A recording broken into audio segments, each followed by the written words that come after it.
नमस्कार. मी सौ मंजुषा गारखेडकर, ज्ञानगंगा इंग्लिश मीडियमच्या स्कूलच्या दुपार विभागात गणित आणि विज्ञान शिक्षिका म्हणून कार्यरत आहे. आज मी एका कथेचे अभिवाचन करणार आहे. कथेचं नाव आहे बंध रेशमाचे. लेखिका सौ मंजुषा महेश गारखेडकर. दादा सकाळपासून सगळं घाईघाईने आवरत होता. एका छोट्या पिशवी घेऊन त्यात 3-4 कपडे कोंबले. बायकोने सामान उधार आणून थोडा चिवडा केला होता, तोही दिला दादा बरोबर. बहिणीकडे जायचं तर रिकाम्या हाताने कसं जायचं, मग चिवडा दिला तिच्या बाळांसाठी. दादा आवरत होता, पण लक्ष कुठे लागत होतं त्याचं. विचारांचं नुसतं काहूर माजलं होतं डोक्यात. दुसऱ्या दिवशी राखी होती, त्यामुळे सुरेखा वाट बघत असेल. सुरेखाला लहानपणापासून सगळे ताईच म्हणायचे. ताईकडे जायला एरवी दादाला खूप आवडायचं. पण आज दादा बस स्टँडवर आला, पण काही केल्या बस येईना. खूप वेळ वाट पाहत बसला होता बिचारा. डोक्यात मात्र नाना प्रकारचे विचार घोळत होते. ताईकडे गेल्यावर तिला काय देऊ? राखीला दादा आला आणि काहीच दिलं नाही तर कसं दिसेल बरं ते? तिला काय वाटेल? तिच्या घरचे लोक काय म्हणतील? ती विचारेल बहिणी का नाही आली तर काय उत्तर देऊ? अशा अनेक विचारांनी नुसतं डोकं पिकलं होतं. कसा आणणार होता तो बहिणीला? त्याच्यात जाण्या-येण्याची तजवीज त्याने उसनवारी करून केली होती. तिच्या भाड्याचे अजून 200 रुपये तो कुठून आणणार होता? पण ताईला तरी काय सांगणार? हे तर कारण तो सांगू शकत नव्हता. यंदा पाऊसच इतका झाला की सगळी पिकं पाण्याखाली गेली.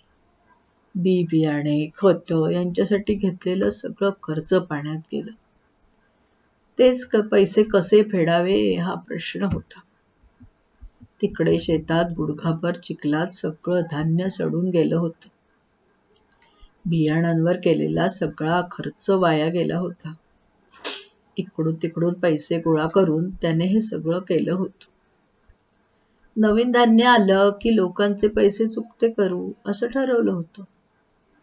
पण कुठलं काय हे सगळं वाहून गेल्यामुळे त्याला एकदम रडूच फुटलं.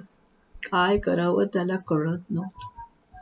आत्महत्येचे विचारही मधून मधून डोक्यात घोळत होते.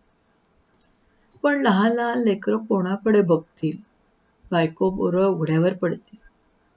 असा विचार आला की तो डोकं शांत करायचा. घरात निश्शब्द शांतता असायची. कोणी कोणाशी बोलायचं नाही. सगळे फक्त विचारात गढलेले असायचे. खायला दाणे आणणार तरी कुठून? सगळं जीवन अंधकारमय झालं होतं. विचारांची शृंखला अशी सुरू होती. माझ्यापेक्षा लहान बहिणीला कसं सांगावं की तुझ्यासाठी राखीला एखादी साडी आणायला सुद्धा माझ्याकडे पैसे नाही. डोळ्यातून नकळत अश्रू व्हायला लागले. तितक्यात ताईच्या गावाकडची बस आली. तो यंत्रवत गर्दीत शिरला.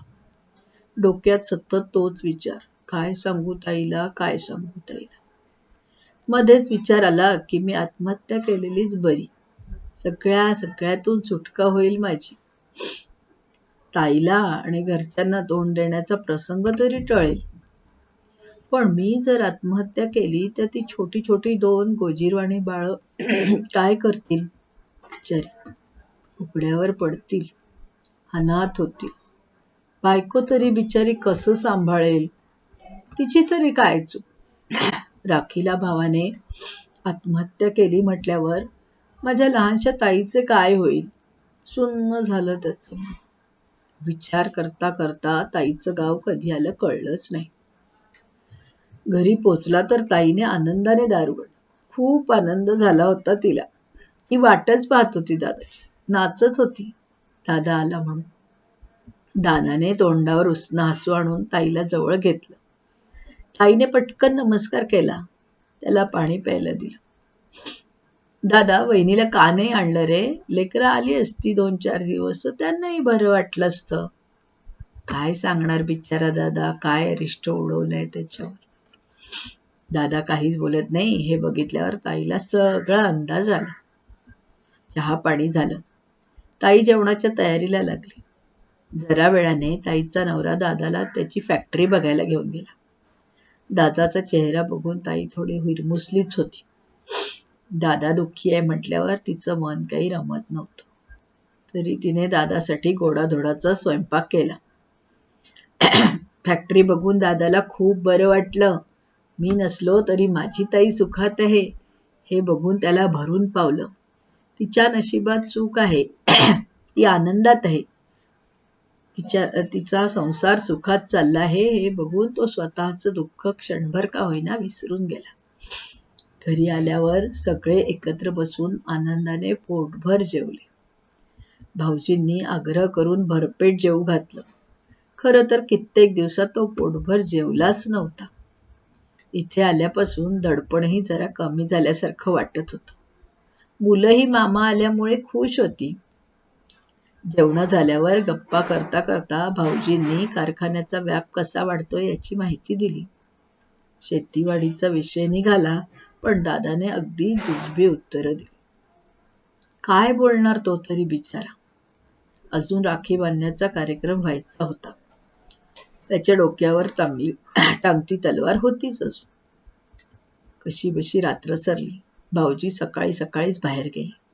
ते आल्यावर ताई भाऊजींचं काहीतरी बोलणं झालं आणि नंतर ताईने राखी बांधायला पाठरांगोळी केली. ओवाळणीचं ताट सजवलं.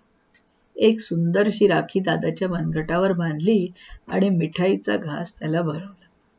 दादा अवघडला होता की आता कसं सांगू.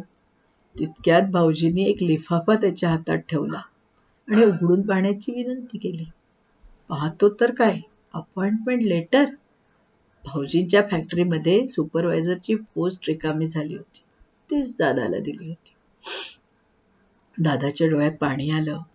अगं तायडे, मी तुला गिफ्ट द्यायचं तर तूच. शब्दच फुटत नव्हते त्याच्या तोंडून. दादा तू काही बोलू नको. आताच बघ सगळं चांगलंच होणार आहे. तायडीलाही भरून आलं. तितक्यात दारावरची बेल वाजली. पाहतो तर काय, वहिनी आणि मुलं आली होती. भाऊजींनी त्यांना आणायला माणूस पाठवला होता. आता तुम्ही इथेच राहायचं. मुलं आनंदाने ओरडली. सगळीकडे आनंदी आनंद झाला. दादा वहिनी तर भारावूनच गेले. दादा म्हणाला, तायडे माझ्यापेक्षा लहान असून खूप मोठं काम केलंस बघ. खरंच माझी ताई झालीस. अरे दादा, रक्षाबंधन म्हणजे भावानीच बहिणीचं रक्षण करायचं असं थोडीच आहे. दोघांनीही एकमेकांना वेळेला मदत करायची आणि धावून जायचं आणि एकमेकांचा आदर करायचा नाही का. ताईने समजावले. सगळेच आनंदात असले तरच खरा आनंद. हेच खरे रेशमाचे बंध. धन्यवाद.